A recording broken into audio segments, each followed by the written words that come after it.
Bonjour, bonsoir, content de vous retrouver. Aujourd'hui, nous allons vous parler du module 2 de la gestion des ressources humaines. Le module 2 est intitulé Embauche ou dotation. Mais avant de vous parler largement concernant l'embauche ou dotation, nous aimerions vous rappeler que l'entreprise est une personne. Elle peut être une personne physique ou une personne morale.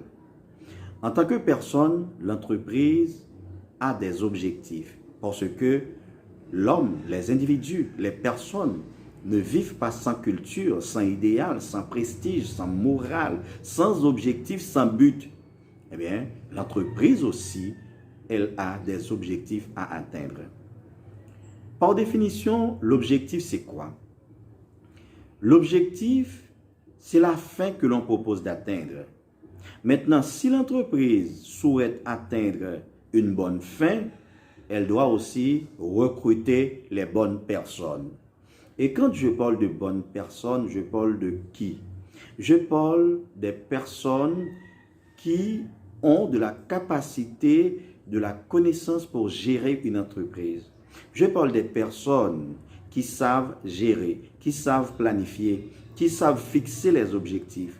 Les personnes qui s'accommodent, les personnes qui sont considérées comme des leaders, les personnes qui vont diriger l'entreprise à bon escient afin de la permettre d'être pérenne. Mais à contrario, les mauvaises personnes sont celles qui n'étudient pas, sont celles qui n'ont pas de papier, sont celles qui ne savent pas fixer les bons objectifs, sont celles qui ne peuvent pas gérer au mieux les ressources de l'entreprise, sont celles qui produisent des biens et services médiocres. Dans ce cas, l'entreprise doit recruter les bonnes personnes si elle souhaite réaliser de bons résultats. Maintenant, on va parler de l'embauche. Alors, à vous de partager avec nous les étapes du processus de l'embauche que vous aviez étudié en gestion des ressources humaines. Mais selon le guide de gestion des ressources humaines, donc publié par une institution au Canada, nous disons quoi? Selon ce guide, les étapes de l'embauche sont au nombre de 6. Nous citons, premièrement, la planification de main-d'œuvre. Deuxièmement, le recrutement. Troisièmement, la présélection. Quatrièmement, la sélection. Cinquièmement, réflexion. Sixièmement, décision. On ne recrute pas n'importe qui pour une entreprise. Comme je vous dis tantôt, dans ce cas, pour recruter la bonne personne, il faut justement utiliser un processus en 6 étapes. Et à travers pratiquement ce processus, on aura sans doute à recruter les bonnes personnes, les personnes qui peuvent contribuer à l'avancement de l'entreprise, à la croissance de l'entreprise, à la pérennité de l'entreprise.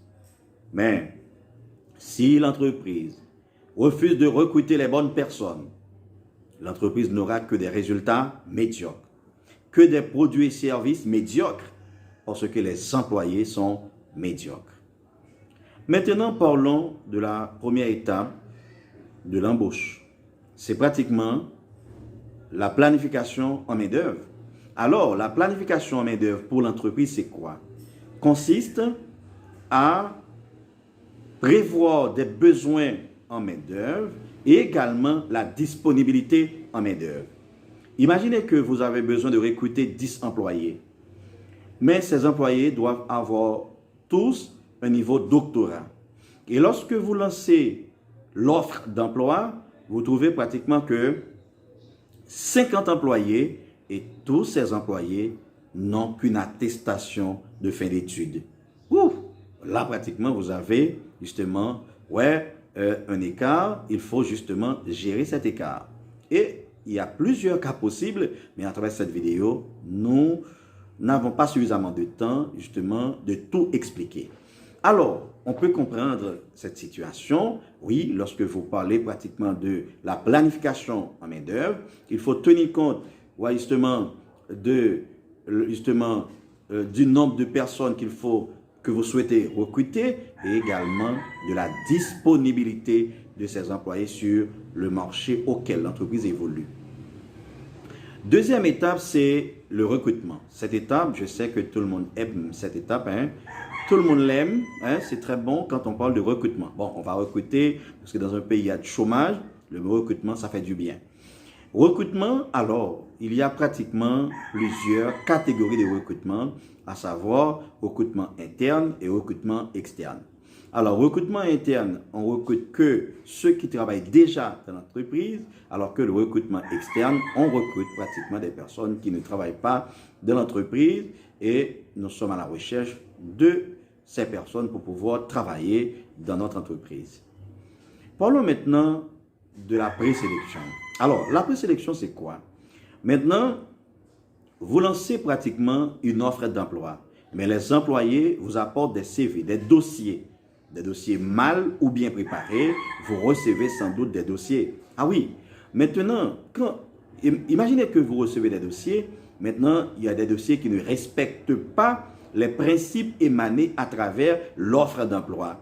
Dans ce cas, ces dossiers, ces CV doivent être classés en 3 catégories, en 3 groupes, en 3 piles.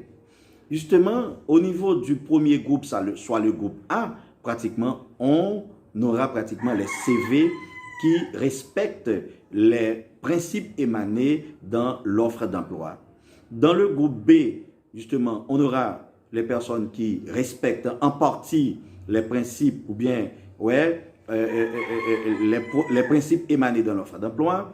Et dans le groupe C, on mettra pratiquement toute personne qui ne respecte pas les principes exigés dans l'offre d'emploi. Ça, c'est pour pratiquement la présélection.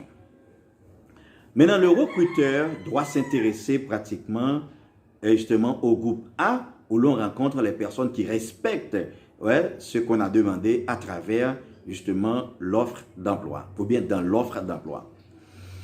Maintenant, on verra pratiquement, on va sélectionner la présélection et sélection et maintenant dans la sélection, on doit s'intéresser au groupe A. Maintenant, on va pratiquement appeler justement les personnes du groupe A pour une interview.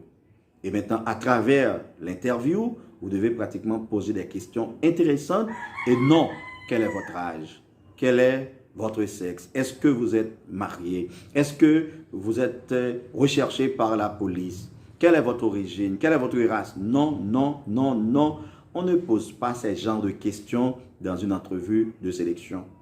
On pose 5 grandes catégories de questions, mais que je ne suis pas prêt pratiquement à vous dicter présentement, c'est beaucoup. Mais à la fin, justement, à la fin de cette vidéo, nous allons à vous présenter justement une offre possible, une formation à distance où l'on peut apprendre davantage en matière de gestion des ressources humaines. Alors, là maintenant, l'une des questions que je peux partager avec vous, c'est celle-là. Si vous voyez un collègue agir de façon malhonnête, le diriez-vous à votre patron? Ah, en tout cas, imaginez cette question. Imaginez justement qu'on vous pose cette question dans une entrevue. Maintenant, vous aurez justement du pain sur la planche. Et maintenant, après l'interview, la personne va déplacer, ou l'interviewé va déplacer, et pratiquement, le jury, ou bien le recruteur, vont procéder à la réflexion sur le comportement, si votre élocution, la façon dont vous vous comportez lors de l'interview. Et maintenant, on va réfléchir de vous après. Attention, votre comportement peut vous faire mal. Et maintenant, à la fin, on va prendre la décision de vous appeler pour justement une deuxième entrevue ou bien on va vous donner pratiquement le job. Voilà maintenant le processus d'embauche justement en 6 étapes. Nous venons de vous présenter en long et en large. Maintenant, à vous de partager avec nous vos commentaires et dites-nous où vous nous suivez et dites-nous également quel processus aviez-vous l'habitude d'utiliser lorsque vous recrutez quelqu'un? N'oubliez pas, nous aurons pratiquement une formation à distance sur la gestion des ressources humaines. On peut pratiquement nous contacter via le numéro qui apparaîtra justement au bas de cette vidéo pour pouvoir y prendre part. Donc, vous aurez beaucoup plus de détails justement pour cette grande formation à distance. Mais ces vidéos, les vidéos seront préenregistrées et vous aurez les vidéos via un CD ou une clé ou via l'Internet ainsi que la documentation électronique ou physique. Donc, contactez-nous justement en cas de besoin au numéro qui apparaîtra sous la vidéo. Au revoir.